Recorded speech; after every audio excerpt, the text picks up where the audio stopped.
Yo quiero compartirle una palabra del Señor y hay un libro, yo no sé si usted lo habrá visto en algún momento, que se llama Nehemías. ¿Lo ha leído usted?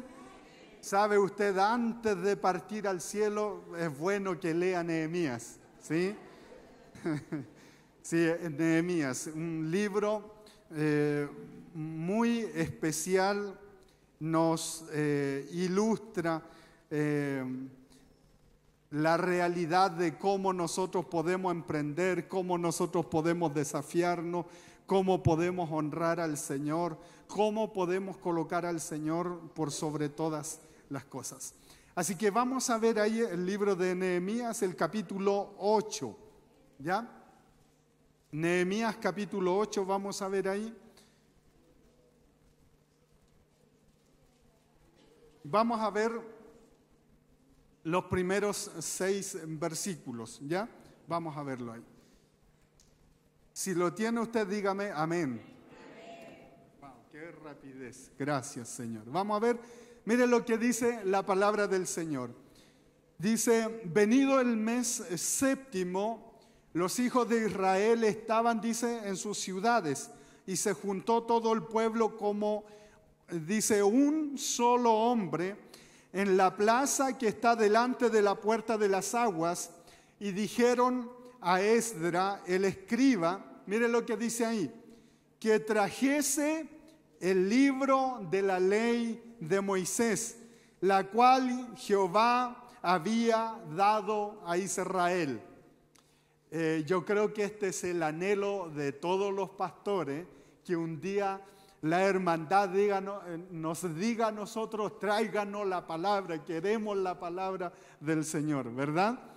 Dice, y el sacerdote Esdras trajo la ley delante de la congregación, así de hombres como de mujeres y de todos los que podían entender, dice, el primer día del mes séptimo.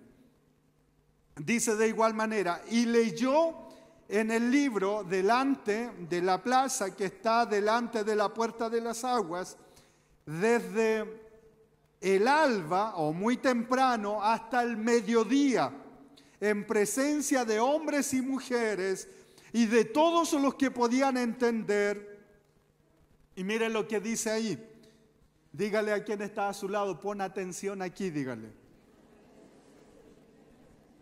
Dice, y los oídos de todo el pueblo estaban atentos. ¿A qué cosa? Wow. Y el escriba Esdra estaba, dice, sobre un púlpito de madera parecido donde está el pastor Huentecol. No, eso no. Que habían hecho, dice, para ello, y junto a él estaban, y ahí da nombre, dice, Matatía, Sema, Anía, Uría, Hilcía, y dice, y Maasías, a su mano derecha, y a su mano izquierda, dice, Pedaías, Misael, Malquía, Asum, Asvadana, dice, Zacarías y Mesulán. Abrió pues Esdras el libro, dice, a ojos de todo el pueblo, porque estaba más alto que todo el pueblo, y cuando abrió, dice, lo abrió todo el pueblo. ¿Qué hizo el pueblo? No dice que estuvo viendo su celular, ¿verdad? ¿Sí? No tenían celular en ese tiempo. Sí. Estuvo atento, ¿verdad? Dice, y bendijo entonces Esdras a Jehová, Dios grande, y todo el pueblo respondió, amén, amén, dice, alzando sus manos, y se humillaron y adoraron a Jehová, inclinados a tierra. Wow, imagínense, toda la mañana, y hay algunos que porque el predicador se echa, no sé, unos 30 minutos y lo encuentran larga la predicación.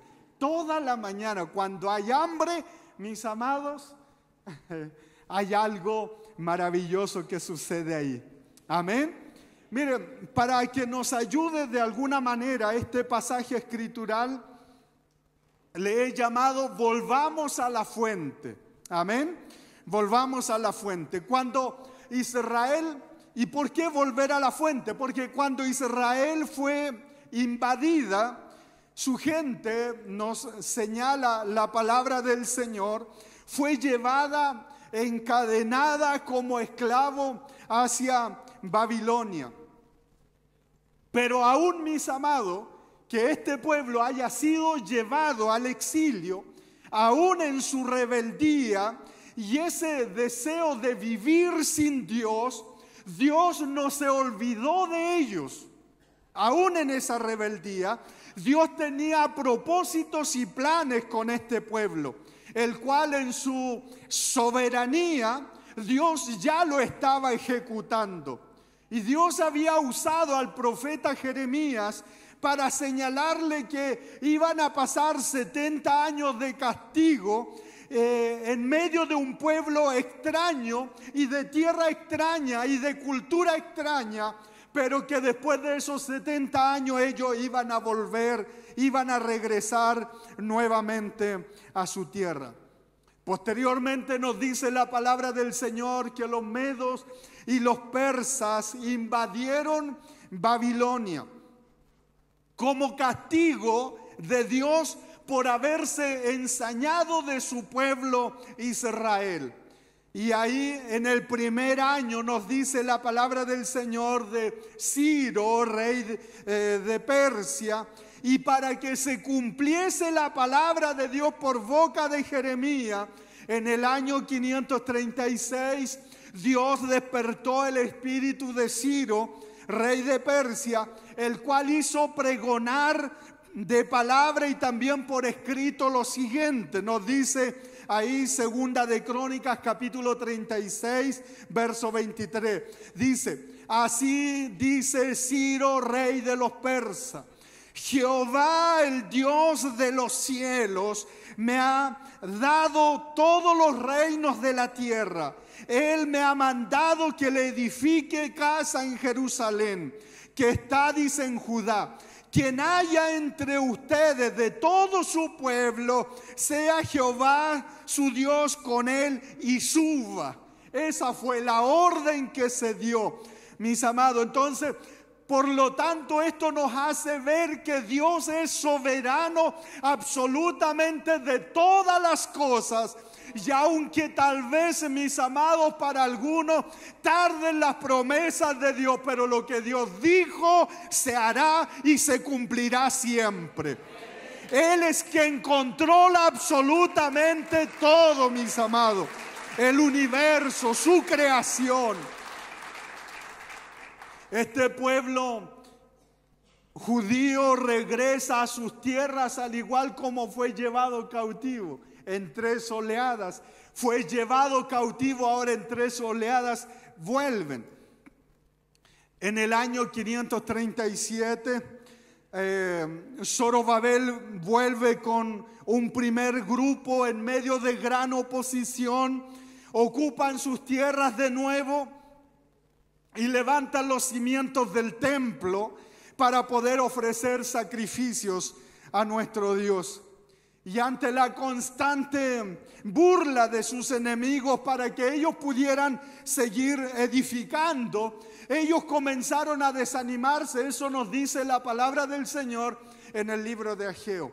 Ellos se desanimaron y comenzaron a trabajar. Ellos dijeron: no es el tiempo todavía de edificar. Vieron la oposición como que era algo no permitido por Dios. Eso a veces nos pasa a nosotros cuando las cosas no funcionan. Decimos: no es del Señor, cuando muchas veces puede ser del Señor, pero está probando nuestro carácter. Entonces, ellos lo que hicieron ahí, ante esta constante burla, no siguieron edificando y se dedicaron a sobrevivir por 17 años. Y en medio de esa realidad, imagínense, en medio de toda esa complicación, Dios levanta al profeta Ageo y al profeta Zacarías para animar al pueblo a continuar. Y lo que no hicieron ellos, mis amados, en 17 años, en 2 meses lo hicieron, animado por una palabra del Señor. Entonces eso algo nos está diciendo a nosotros. Posteriormente, en el año 458 antes de Cristo, viene otro grupo más liderado por Esdras, que llegan a Jerusalén. Esta segunda oleada de cautivos llega a sus tierras.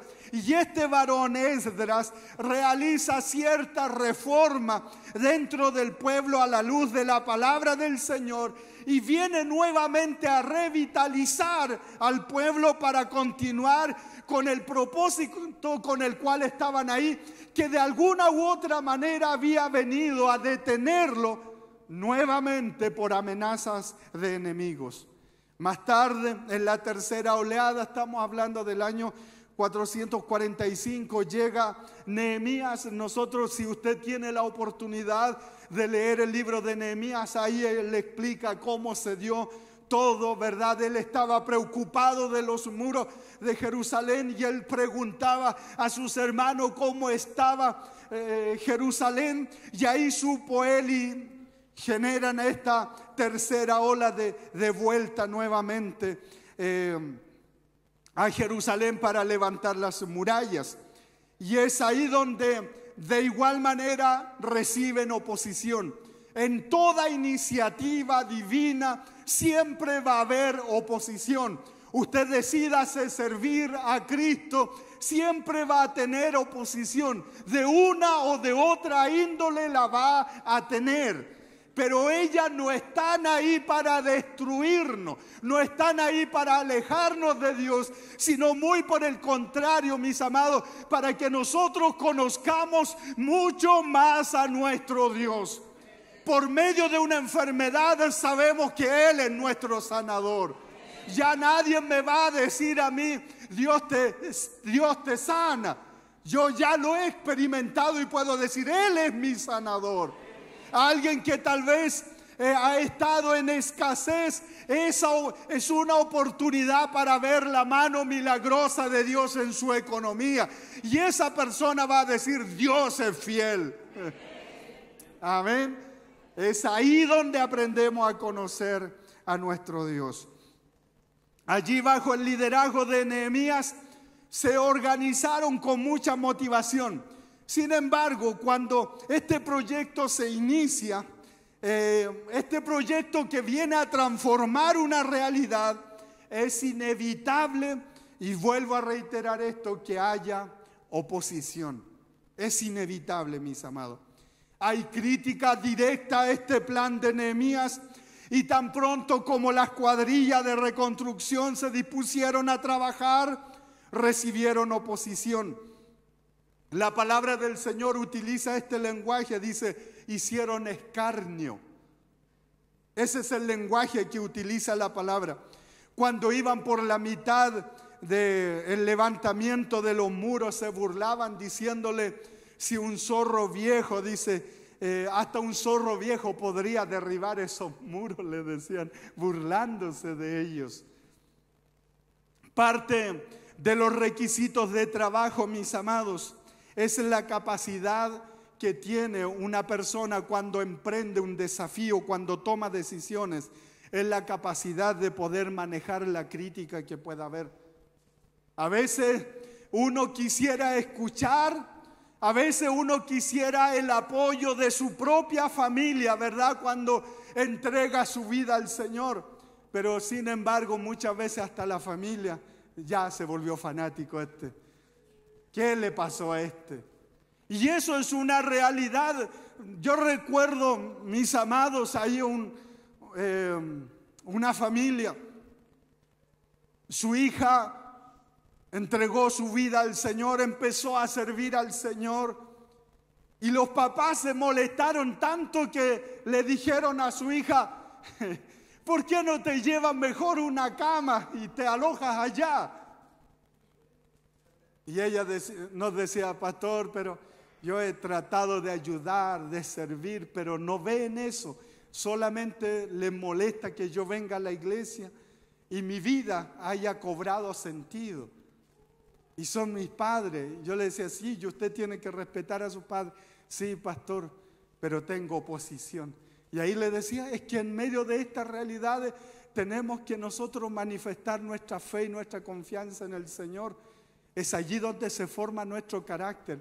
Y cuánto decimos creer, ¿verdad? Ahí se evidencia nuestra fe en medio de esa realidad, cuán dispuestos estamos a perseverar. Lo primero que enfrentó Nehemías fueron estos sarcasmos, estas burlas, ¿verdad? Una abierta oposición y crítica, y finalmente incluso hubo conspiración. Y esta conspiración era tan grande, mis amados, que estaba ocurriendo lo inevitable dentro del pueblo, que se introdujo el desánimo dentro de cada uno de ellos. Me llamó la atención, escuché a alguien hablar acerca de esto. Yo creo que ustedes lo ubican, hay unos pajaritos, no son aves, en el sur, a lo mejor si usted lo ha visto, que se les llama chingue. No sé si ha sabido de ello usted. No saben ustedes. Bueno, a ver, ¿cómo le podríamos decir? Yo sabía que tenía que traer la foto de un chingue, sabía. Es un pajarito así como el zorrillo que le llaman en otros países, ¿sí? Que tiene un mechoncito blanco. Ya, bueno, para no alargarme mucho, ese pajarito, ese. Y es muy hediondo, muy hediondo. Yo una vez lo casé en un guachi uno. Bueno, no saben qué es un guachi, pero bueno, un día lo explicaré. Es una trampita, es un lacito, pero de metal, ¿verdad? Uno lo coloca en un caminito para los conejos, pero cayó él. Así que no me lo podía comer porque estaba muy hediondo el pajarito. Y en una oportunidad una familia tenían que ir rápido, vivían como a 2 kilómetros de la ciudad, fueron a comprar el pancito para la 11 y resulta que estaban sus hijos ahí en la casa y al lado tenían ahí un bosquecito, todo, y les dice, hijos, quédense aquí nomás, jueguen en el patio y dentro de la casa, nosotros vamos a comprar el pan para la 11 y volvemos. Lo dejaron solito. Así que los niños no sabían de este pajarito.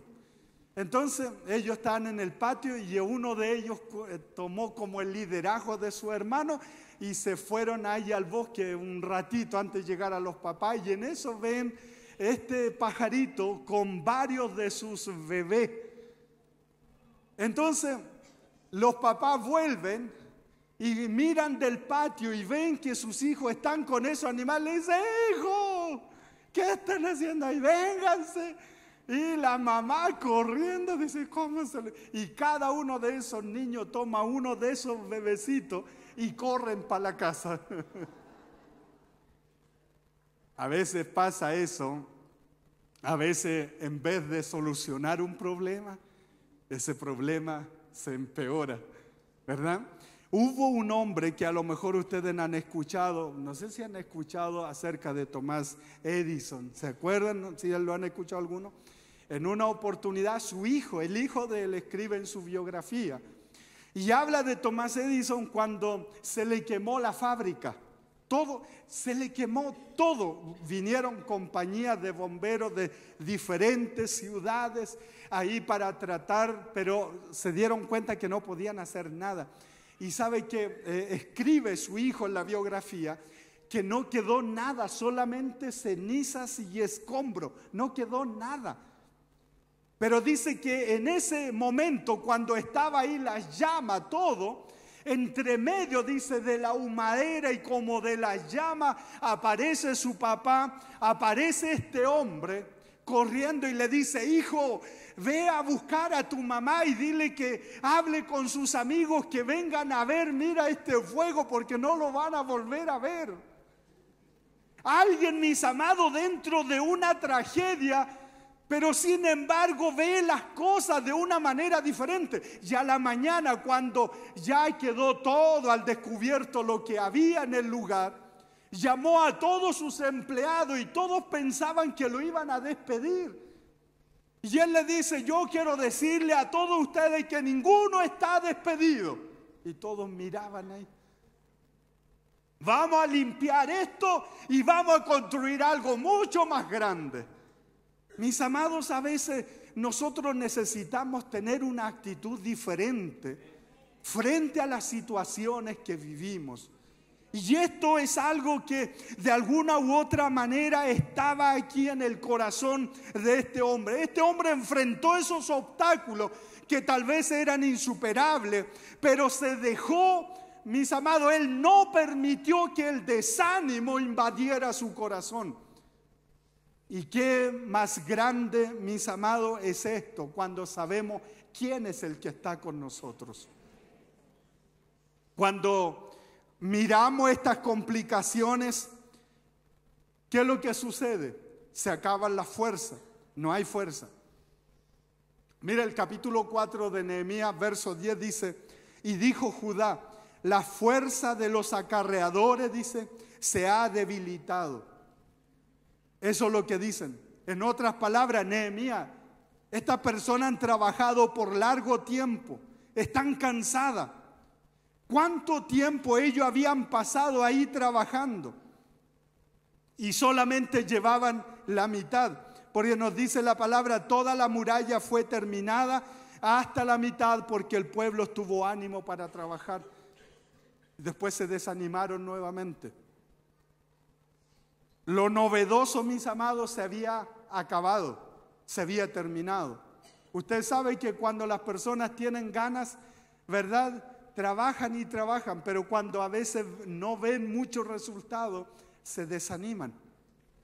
Lo novedoso es así, la gente trabajará, hará todo el esfuerzo, pero cuando se pasa lo novedoso, es ahí donde comienza el verdadero trabajo, cuando se termina lo novedoso. Amén. Entonces, muchas cosas nosotros podemos, mis amados, comenzarlo con ímpetu, pero con el paso del tiempo esto comienza a perder su sabor. Podemos nosotros venir a la iglesia a servir al Señor, podemos danzar para el Señor, eso nos puede durar tal vez unos meses, pero después comienza a perder como el sabor. ¿Sabe por qué? Porque es ahí donde comienza verdaderamente nuestro trato con el Señor. Es ahí. Y es ahí donde se ve la capacidad de aguante. Hay muchas personas que dicen, sí, fui a la iglesia, sí, pero ya no tengo ganas, me siento cansado. Mire, pastor, he trabajado toda la semana, me siento cansado. Eso empieza a suceder. Desánimo, ¿verdad? La confusión nos atrapa. En la mitad del camino empieza a aparecer este personaje llamado desánimo. Y esto produce fatigas emocionales, mis amados, que viene a coartar la motivación que nosotros podamos tener en servir al Señor en cualquier área. ¿Qué es lo que sucede de igual manera? No solamente está este hecho de perder la fuerza, sino también una pérdida de visión cuando suceden estas cosas. Cuando el desánimo viene, hay una pérdida de visión. El pueblo dijo, el escombro es mucho. Es mucho trabajo, pastor. Mucho trabajo. Y así cuando nosotros vemos que la tarea es demasiada, mis amados, vamos a perder la capacidad de ver las cosas realmente como deben verse en su justa dimensión. Nehemías, lo único que podemos ver, decían ellos, es escombro, suciedad, piedras quemadas y partidas. Y esto se está poniendo cansador. Hay demasiado escombro. A ellos les parece interminable la tarea. Parecieran que nunca la van a acabar.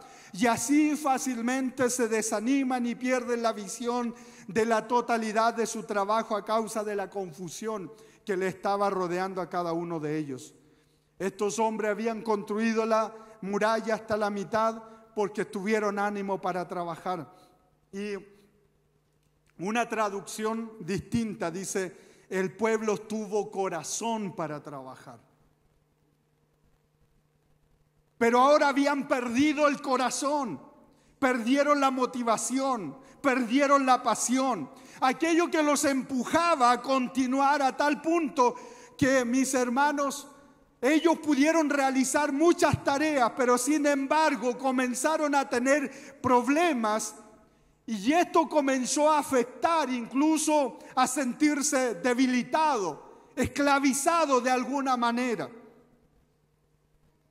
La palabra del Señor nos describe esta realidad que tuvo que enfrentar este pueblo entonces frente a esta situación. Siempre va a estar presente ese sentimiento de vacío que nos abruma, que nos desanima y que a veces pareciera que nunca vamos a terminarlo. Y especialmente cuando nos comparamos a otros, pareciera que nunca se va a lograr. Pero si el Señor está con nosotros, puede pasar el tiempo. Yo siempre digo, como dijo un pastor en una oportunidad, nosotros somos como el elefante, lento pero aplastante, decía así. Incluso a Nehemías le dijeron, escóndete cuando lo perseguían, escóndete, porque quieren terminar con tu vida, porque lo empezaron a amenazar. Porque esto siempre va a ocurrir, mis amados. Y mire lo que dice Nehemías, capítulo 6, verso 11, dice, un hombre como yo ha de huir, y quien que fuera como yo entraría al templo para salvar su vida, dice, no lo haré, no voy a entrar. Eso es decisión. Eso es decir, yo no me voy a ocultar, yo serviré al Señor, haré el propósito por el cual Dios me ha encomendado. Viviré para su gloria. Entonces esa es la clase de coraje que inspira a cualquier persona desalentada. Por eso, mis amados, es bueno reunirnos. Es bueno congregarnos. Aquí dentro de ustedes hay hermanos que han tenido una que otra batalla en su vida. Pero aún con todo lo que han tenido que vivir, a lo mejor han derramado lágrimas, a lo mejor han sufrido en silencio. A lo mejor le ha tocado de llorar por incomprensiones muchas veces que se ha dado en el ámbito familiar. Pero sin embargo están aquí, levantan su mano al Señor, honran al Señor de su vida. Entonces cuando viene un hermano, ¿verdad?, con alguna complicación y lo vea usted que a pesar de todo lo que ha vivido, usted está ahí alabando a su Señor, dice, bueno, si mi hermano ha vivido todo eso, yo quiero tener la fe de mi hermano, y usted se motiva también para honrar a su Señor. ¿Se da cuenta? Por eso cuando venimos a la iglesia, honramos a nuestro Señor. No estamos como estatua ahí, sino que hacemos viva nuestra fe juntos. La palabra dice, allí envía Jehová bendición y vida eterna. Es ahí donde nuestra fe es desafiada. Es ahí. Yo creo, mis amados, ¿alguna vez a usted le ha pasado? ¿Ha querido esconderse? ¿Ha querido escapar? ¿Ha habido en algún momento en que ha dicho, cómo me gustaría tomar el bus y irme para allá donde está el pastor Huentecol, que nadie sepa de mí? ¿No le ha pasado en algún momento eso? ¿Ha tenido ese deseo de escapar, de zafarse de las exigencias de la vida?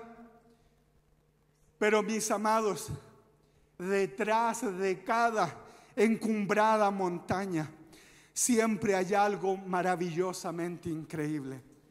Hay que subir esa montaña. Hay que caminar ese obstáculo, hay que subirlo, tenemos que subirlo, porque en la cima se va a ver diferente, se va a ver lo maravilloso del paisaje. Amén.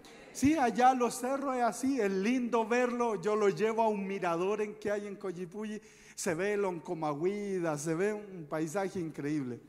Yo le digo, es lindo observarlo, pero caminarlo, le digo yo, es otra cosa. Pero es lindo estar arriba en la montaña. Amén. Luego de soportar desalientos, somos guiados hacia nuevas oportunidades que nos ofrece nuestro Señor. Siempre va a ser así. Tal vez en estos momentos se pueda hallar, incluso con ese obstáculo que está enfrentando, con una puerta de oportunidad para su vida.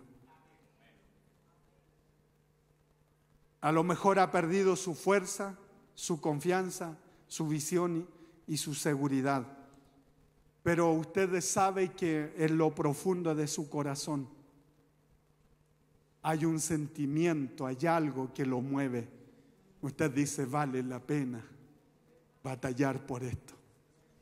Pero creo que ese sentimiento no lo ha puesto usted, sino que el autor de la vida, soplando, sigue adelante, continúa, no te desanimes, dale con todo, ¿verdad?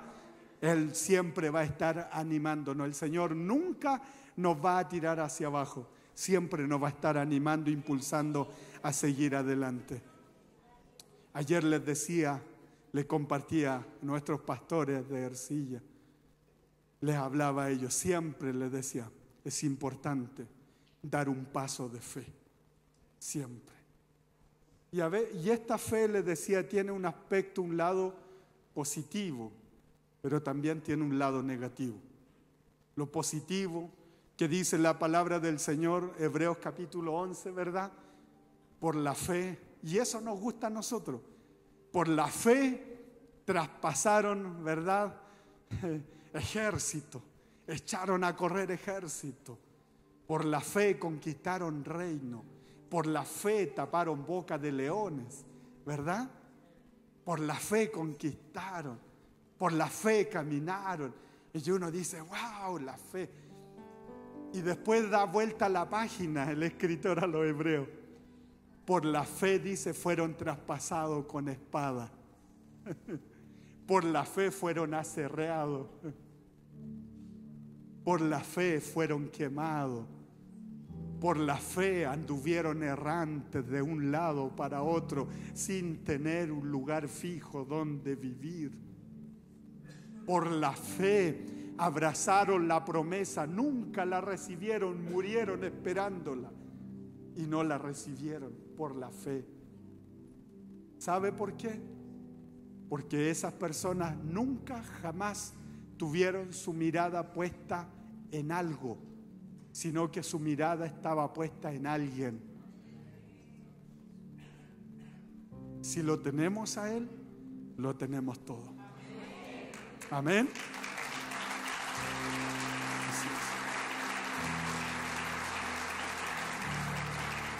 Quiero concluir con esto y a lo que quiero llegar.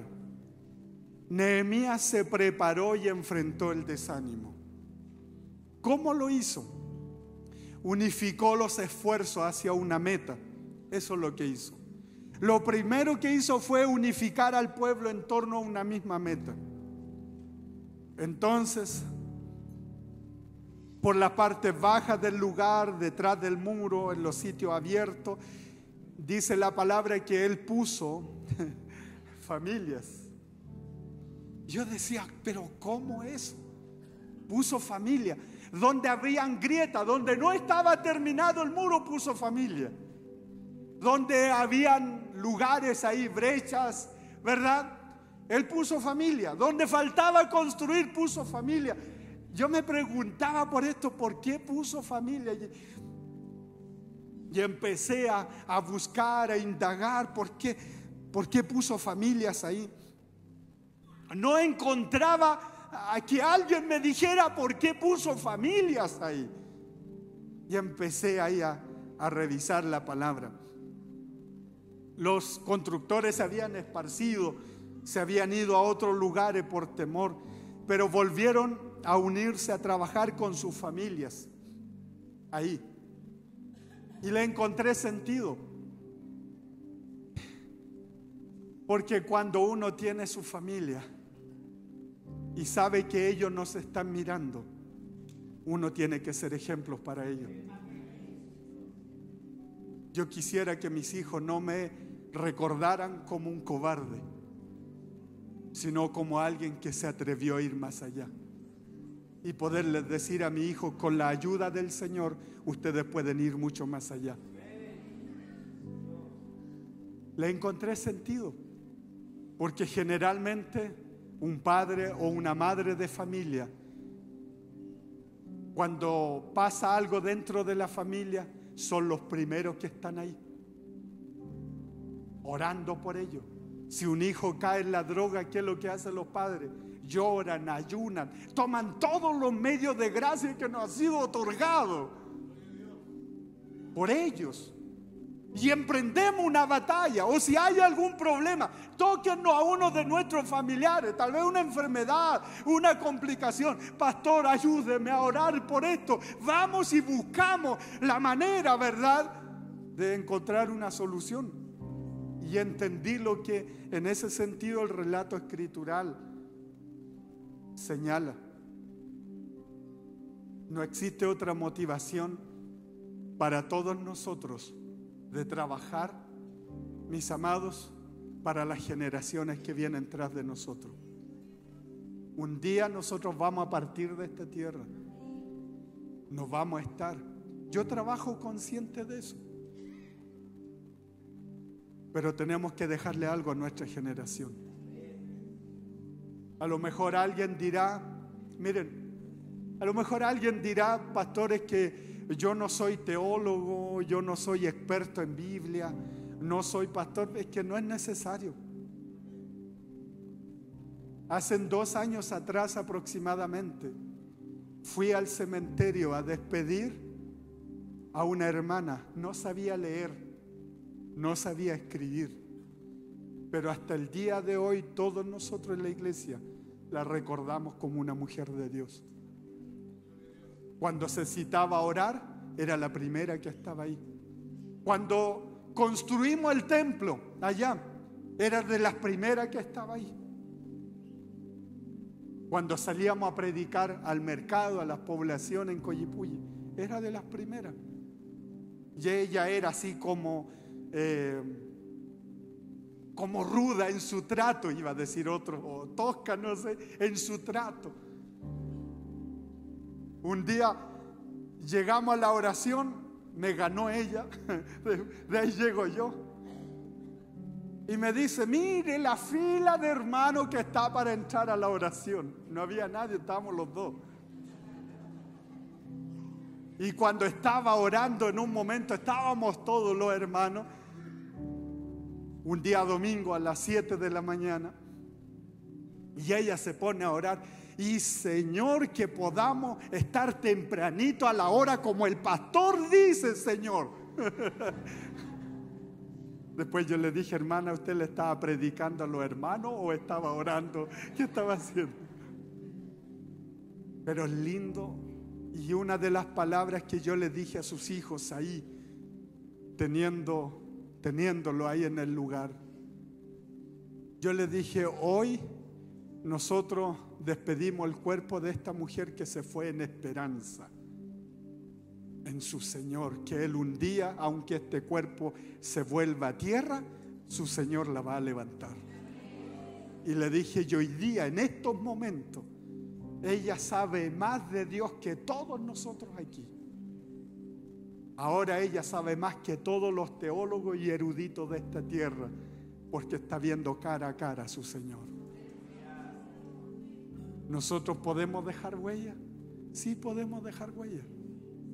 Y yo les diré que sus hijos asisten a la congregación ahora. Podemos dejar huellas. Y otra cosa más, le dije que estaba concluyendo, ¿verdad? Lo que hicieron ellos, tuvieron una visión de trabajo por su generación, ¿verdad? Trabaje por su generación, esfuércese, muéstrele usted su fe. Aún en los peores momentos, muéstrele que con el Señor sí se puede y que el Señor nunca le va a dejar. Lo segundo que hicieron ellos es que dirigieron su mirada hacia el Señor y su palabra. Si ustedes notan, en cada uno de los episodios más oscuros que les señalé que vivió Israel, no le faltó profeta, no le faltó palabra del Señor. Y en estos momentos también dice la palabra del Señor que ellos dijeron: estamos confundidos, estamos cansados, no sabemos cómo abordar todo esto. ¿Y qué dijeron? Tráiganos el libro. Tráiganos el libro. Por eso debemos volver a nuestra fuente. Ellos tenían la vista puesta en los escombros, en los enemigos, en lo interminable de la tarea, pero ellos necesitaban mirar al diseñador, necesitaban ver a su creador, necesitaban volver a recordar por qué ellos estaban allí en ese lugar. Lo necesitaban. Después de esto miré, dice, y me levanté y dije a los nobles y a los oficiales, relata Nehemías, y al resto del pueblo: no temáis delante de ellos, acuérdense del Señor grande y temible. Acuérdense. En los momentos de desánimo, en los momentos de confusión, acuérdense del Señor. En otras palabras, ¿quién es el que los llamó? ¿Quién es el que los llamó a ustedes? Acuérdense del Señor, de lo que Él ha hecho y de lo que Él dice. Cómo su palabra no ha faltado ninguna de ellas. ¿Qué dice la palabra del Señor? Tú guardarás en completa paz aquel cuyo pensamiento en ti persevera, porque en ti ha confiado. Y mire lo que dice Isaías después: confíen en Jehová perpetuamente. El apóstol Pablo, escribiéndole a los filipenses, le dice: por nada estén afanosos, si no sean conocidas vuestras peticiones delante de Dios en toda oración y ruego con acción de gracia. Y la paz de Dios, que sobrepasa todo lo que podamos entender, guardará sus corazones y sus pensamientos en Cristo Jesús. Este libro de Nehemías, mis amados, habla de algo más. El pueblo exigió que le llevaran la palabra de Dios. Ellos lo exigieron. Cuando hay un pueblo que está consciente de dónde está su fuente, dónde está su fortaleza, mis amados, lo primero que van a pedir va a ser la leche espiritual no adulterada. Va a ser lo primero que van a pedir. Van a pedir palabra de Dios. No palabras de hombre, no cuando yo me pueda parar y pueda hablar de mis logros o las cosas que yo haya hecho. No, no mis logros, no son mis logros. Es nuestro Dios el que se merece toda la gloria y toda la honra. Él es el único digno de ser honrado. Es Él el que tiene que ser honrado. Es a Él a quien tenemos que mirar. Y se juntó todo el pueblo como un solo hombre, dice la palabra, y pidieron que trajesen el libro de la ley de Moisés, la cual Jehová había dado a Israel. Y esto expresa que es Dios quien dirige nuestras vidas. Es Dios quien nos dirige. Es comprender que dependemos de su gracia y sabiduría para hacer todas las cosas de manera apropiada. Esto es entender que es Dios quien rige mi vida. ¿Qué es lo que hace la palabra? Ella nos orienta. La palabra del Señor nos desafía. La palabra nos orienta, mis amados, en torno a lo que el propósito de Dios ha establecido para nosotros. Eso hace su palabra. nos da sabiduría para hacer las cosas de forma apropiada. Expresan ella que la mayor necesidad que tiene el ser humano es la dirección de Dios. Él es el que debe guiar nuestra vida y no nosotros. Una vida desafiada, proyectada, mis amados, debe siempre estar conectada a su fuente. Si queremos vivir desafiados, si queremos aprender a vivir la vida en las buenas y en las malas, tenemos que aprender a estar conectados a nuestra fuente. Es volver a la palabra, es volver a la presencia de nuestro Dios. Allí ellos están unidos como un solo hombre, pidiendo la palabra de Dios para su vida, porque ella es la que trae esperanza, ella es la que trae promesas para tu vida. Cuando estamos confundidos, ella es como un rayo de luz que se nos aparece en medio de la oscuridad para tener esperanza y saber hacia dónde ir. Ella trae expectativas de vida. ¿Por qué podemos vivir la vida cristiana cada día? ¿Por qué podemos levantarnos? Hay algunos que dicen, ya es lunes otra vez. Pero ¿por qué el día lunes lo enfrentamos con ánimo, con ganas, mis amados? Porque estamos conectados a nuestra fuente, a la palabra del Señor. Estamos conectados a ella. Ella nos orienta. Ella nos desafía. Mire lo que le dice el Señor al pueblo de Israel por medio del profeta Oseas, capítulo 4, verso 6. Dice, mi pueblo fue destruido porque le faltó conocimiento. Por cuanto, dice, desecharon el conocimiento. Mire lo que dice, yo te echaré del sacerdocio, y porque olvidaste la ley de tu Dios, también yo me olvidaré de tus hijos. Pero ¿sabe el énfasis que hace acá? No es que Dios se olvida de nuestros hijos, sino que nosotros hemos hecho las cosas de tal manera que hemos matado una generación. Por nuestra mala manera de proceder, de olvidarnos de Dios, arruinamos una generación. Ese es el énfasis escritural. Mis amados, el cerrar este libro y transformar nuestras congregaciones e iglesias en solamente show, el cerrarlo va a ser un desastre. Siempre tiene que estar la palabra del Señor, siempre, siempre. Ella no debe faltar, nunca. Decir que no tengo tiempo para leer la palabra es decir, no tengo tiempo para vivir. Si alguien dice no tengo tiempo para leer la Biblia, es porque no tiene tiempo para vivir. La palabra del Señor es vida, es espíritu y vida, dijo nuestro Señor Jesucristo. Menospreciar la Biblia es menospreciar la palabra de Dios que nos guía en tiempos de oscuridad.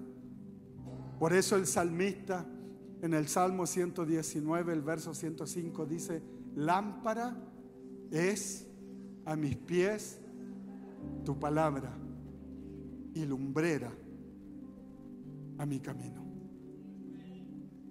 Volvamos a la fuente. Esta palabra, mis amados, construye, esta palabra edifica, esta palabra restaura lo que se ha destruido, esta palabra limpia, purifica, trae gozo, trae alegría. Esta palabra nos confronta, esta palabra nos levanta, nos inspira, nos llena de esperanza. En medio de un mundo lleno de desesperación, ella nos da esperanza. ¿Y sabe por qué lo hace? Porque no es un libro que haya sido escrita por hombres, sino que fue inspirada por nuestro Dios para cada uno de nosotros. Ellos hicieron algo que nosotros necesitamos hacer siempre. Volvieron a la palabra. volvieron a las Escrituras. Debemos volver nosotros. Usted ha visto cuando compra un mueble, viene un manual para armarlo, y a veces uno no sabe cómo armarlo, ¿verdad? ¿Cómo se arma esto? Una pieza A, pieza B, pieza C, y ensamblarlo ahí. La única manera es consultar al manual, y nuestro Creador nos dejó acá el manual, cómo vivirla.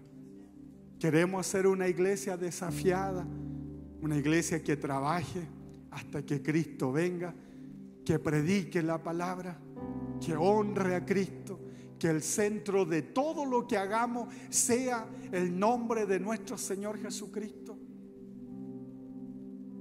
Volvamos a la palabra. El Señor, de alguna manera, me ha desafiado en este tiempo y ha inclinado mi corazón a orar por nuestra congregación, no solo aquí, sino lo que es la iglesia Tiempo de Dios en sí. Porque yo creo con todo mi corazón, mis amados, tal vez otros pueden crecer, está bien, Dios lo haga, Dios lo haga, pero por sobre todas las cosas, nosotros caminemos anclados a nuestra fuente, y el Señor permita que nos podamos desarrollar, que demos frutos. Amén. Y yo creo que lo que se viene va a ser una cosecha maravillosa. Dios lo va a hacer. Esa semilla que ha sido sembrada constantemente aquí, la palabra del Señor expuesta aquí en este lugar, va, mis amados, a producir fruto en nuestro corazón, de tal manera que lo que Dios haga, nosotros no vamos a ser capaces de poderlo vislumbrar con nuestros ojos. Que el Señor nos permita vivir bajo esa realidad. Amén. Hagámonos un autoexamen en la palabra y caminemos de acuerdo a lo que ella nos dice, y desafiémonos. Amén. Desafiémonos. Quiero pedirle que se ponga de pie un momento.